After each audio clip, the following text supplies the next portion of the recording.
vấn đề sao thì nhiều vấn đề sao, dù đàn bóng mà giờ thái cao, dù thân thể thiên nhiên mà đầy thương biết, dù xa cách xa hai người như gì ta vẫn còn chung nhau ánh trăng ngời.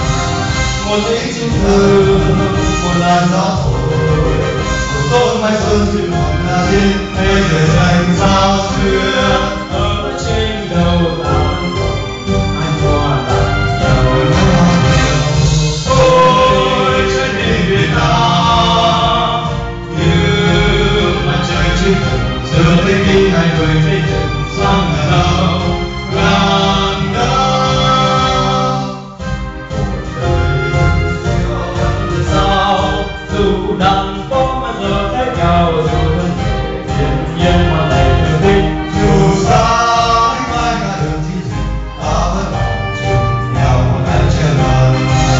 Một tiếng chim ngơ